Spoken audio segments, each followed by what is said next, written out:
relação entre futebol e tatuagem tem ficado cada vez mais próxima nos últimos anos. Beijo no pescoço, rosto de familiar, de amigo, imagens religiosas. Tudo que esses superastros fazem ou marcam na pele vira notícia. O Neymar ele conseguiu passar isso aí pro Brasil e generalizou pro mundo todo. Os estilos e tendências das tatus boleiras influenciam e são influenciados por tudo que rola na sociedade. Um manifesto social, um manifesto político, né? Eu vou me impor, eu quero a minha identidade também. Ajudou a tirar esse preconceito, né? E virar muito mais arte. O realismo impressiona, né? Porque você sabe o que aquela imagem é e o que ela virou, né? E dentro desse universo rola até um novo fenômeno que muitos acham bizarro. Eu pequenininho, né? Na comunidade, né? Tia da Margarida. Eu mesmo jogando na tatuagem, me desenhar. Meu rosto, assim, eu não acho que não tem um porquê marcar muito. Se eu botar mato, sou foda aqui, vai ficar maneiro. O autorretrato.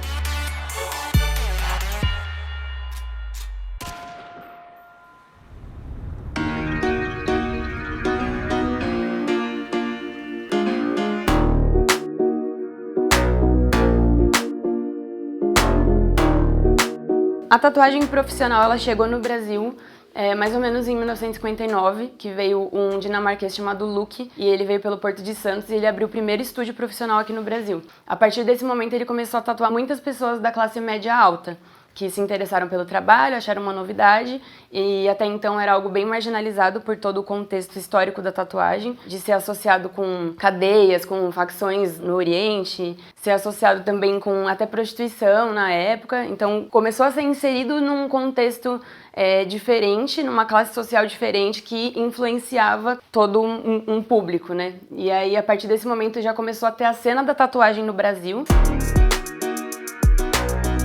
Tinha muito essa questão da marginalização e a tatuagem ela sempre foi ligada à questão de rebeldia, né? Tanto que existem várias tribos, o pessoal do rock nos anos 90, você tem tatuagem, você é roqueiro, né? Então era sempre ligado a esse negócio de é um manifesto social, um manifesto político, né? Eu vou me impor, eu vou me colocar aqui como a minha identidade. A partir dos anos 90 foi onde deu uma virada, onde a gente começou a ver mais gente tatuadas nas ruas, assim, e começaram a ter mais contato com pessoas tatuadas. Quando a mídia começou a colocar pessoas tatuadas para nós consumirmos ali, já deu uma diferença, né? Porque passou de criminalizado a um adorno, então algo que te enfeitava mais, né? Antigamente, eram poucos trabalhos que poderiam ser feitos no antebraço. Em relação ao trabalho, às situações de ambiente, você era discriminado. Hoje em dia, com os artistas, jogadores, né? Tá muito na mídia, né? Ajudou a tirar esse preconceito, né? E virar muito mais arte. Embora a tatuagem seja uma arte secular, a relação dos jogadores de futebol com as tatus é relativamente recente. Até a Copa de 2006, eram poucos os jogadores que tinham grandes e chamativas tatuagens no corpo. E foi naquele período que um cara começou a mudar isso e atraiu todas as atenções. Olha lá, David Beckham todo tatuado, bonitão. As tradicionais mangas longas das camisas que ele usava escondiam as tatus, mas quando saíam fotos nas capas de revista, dava para ver imagens religiosas, nome da esposa em outro idioma, homenagem para os filhos. Um dos maiores astros do futebol se transformava no símbolo de uma nova era no esporte mais popular do mundo. Com esse estilo disseminado, surgia no Brasil o tatuador de boleiros. Afinal, alguém tinha que tatuar o Neymar, o Gabigol, a Cristiane. Adão Rosa virou o preferido dos jogadores. Uma fase minha ali, quando eu tatuava ali em Santos, muitos caras passaram pela minha mão e não eram tão... Já eram promessa, mas não que era tão estourado. O Gabigol é um deles, conheço o Gabigol desde criancinha. O Neymar já passou estourado. E ele, como ele é um mito, né, dita muita moda, isso aí foi se passando. Então, o que acontecia? Todo jogador, quando passava da base pro profissional, era meio que uma tradição, ele vinha fazer uma tatuagem comigo como prêmio. O pai dele dava de prêmio para ele, entendeu? Vinha o pai junto. E aí, com isso, começou o quê?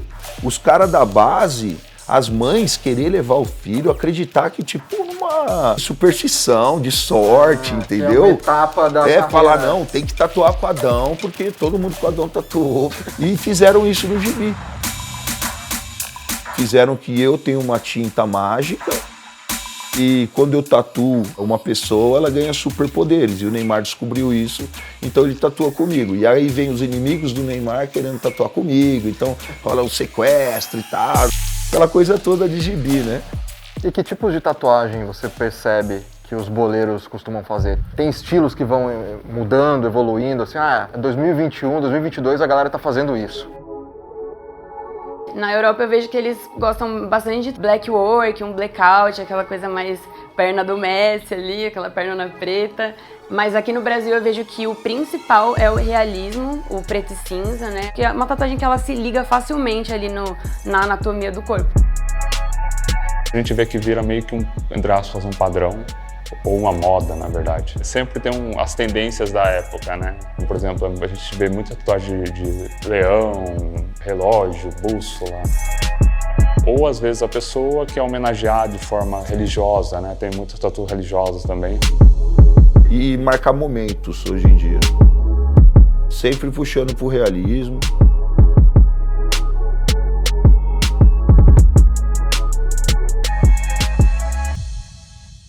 O que te chamou a atenção em relação ao realismo? Por que você quis seguir para esse lado? Eu vi alguns trabalhos de vários artistas que eu sigo, que eu admiro, né? E achava muito impressionante. Te impressionava ver a perfeição? A perfeição, como eles aplicavam, como faziam, desde o começo, do decalque, tudo. Aí eu comecei a focar mais nesse estudo. Aí a pintura me ajudou muito a desenvolver o realismo na pele, né? Que é bem diferente do papel, tecido, essas coisas.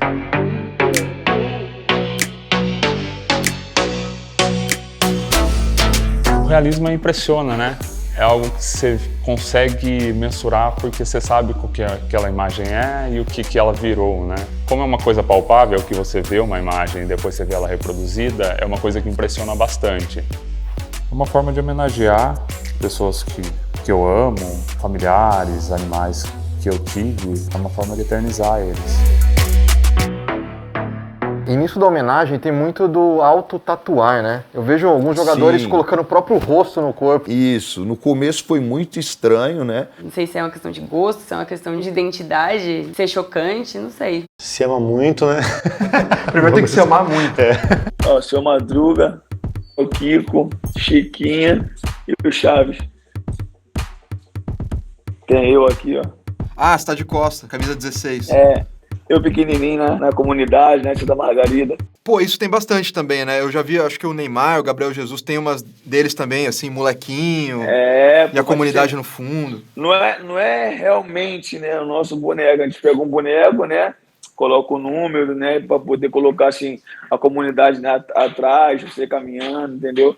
Tipo assim, pra especificar que seja você, né? Essa daqui é mais ou menos em cima da laje da minha casa, capão redondo por trás e pedindo para que Deus abençoe o sonho de cada menino, o sonho de cada moleque com a bola embaixo do braço. Tava vendo uma tatuagem de um molequinho, né, que era da favela, só que daí eu queria colocar uma imagem minha jogando na tatuagem. Acho que bastante gente tá procurando fazer isso. Fazer você mesmo ali. Eu mesmo jogando na tatuagem, me desenhar aqui. E fica seu rosto ali. Meu rosto.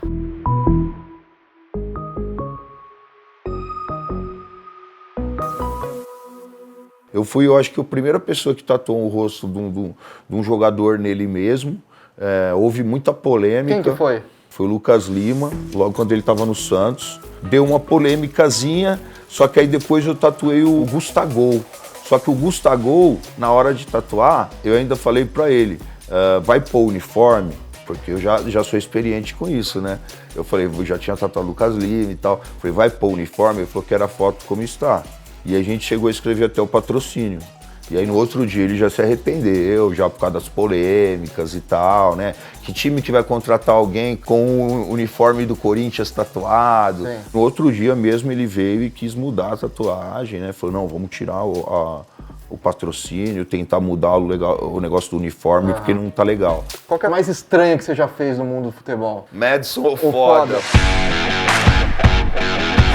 Eu tô aqui em Santos porque aparentemente é uma cena importante da tatuagem boleira. Vários jogadores começaram tatuando aqui, o Adão Rosa também é daqui, e o Madison, que fez aquela tatuagem icônica no braço, mora em Santos.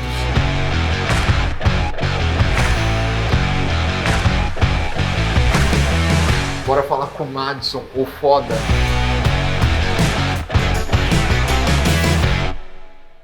A fera do Vascão não tá de bobeira, com direito de arena ele meteu a golfizeira. A golfizeira é passado, isso eu admito. A fera do Vascão lançou o Nil Bito. Lá no Vasco, na época, eu tinha uma música que a galera me chamava de Fera. Aí eu fui lá e fiz um rapzinho. Aí falei, pô, queria fazer meu nome. Aí fui pra tatuar Matson a Fera. Toda vez que minha mãe ia falar comigo, ela falava, pô, Matson, você é foda. Pô, Matson, você é foda. E não sei o que, Matson, faz isso pra mim. Ah, mãe, não vou não. Pô, Matson, você é foda. Você não vai fazer isso pra mim. Pô, Matson. Então tudo era, Matson, você é foda. Aí eu já tava, né, meio estressado, meio bravo. Fiquei grandão, quando tava bravo, fiquei grandão. Aí fui, cheguei pro tatuador, falei, pô, mano, se eu botar Matson foda aqui, vai ficar maneiro? O que você acha? Você falou, porra, vai ficar da hora, não sei o que, papapá. Aí eu fui lá e fiz. Aí botei Matson, o foda, ponto final. Ah, tem um ponto. Ponto Isso final. pouco a gente sabe. Isso aqui é o ponto final. Tipo, é isso. Acabou, é isso aí, ponto final. O foda é mais no sentido de eu tô me aumentando a minha autoestima, né? Eu acho que isso é o amor próprio, né? Se eu pudesse tatuar meu rosto aqui... Você tatuaria? Tatuaria, mas não vou tatuar porque a latinha não é legal, né? Vai ficar feio. Mas, inclusive, teve um feito, eu tava na praia, aí um menininho veio, cara. Devia ter ali aproximadamente uns 9, 10 anos. E ele, quero ver sua tatuagem, porque o pai dele tinha visto eu jogar e aquela coisa, a tatuagem já tava falada pra caramba. Aí eu fui e mostrei pra ele, aí tiramos uma foto, o menino chamou aqueles tatuadores de rena na praia, foi lá e fez, me mostrou, tiramos uma foto, ele fez aqui, o nome dele, o foda, você acredita?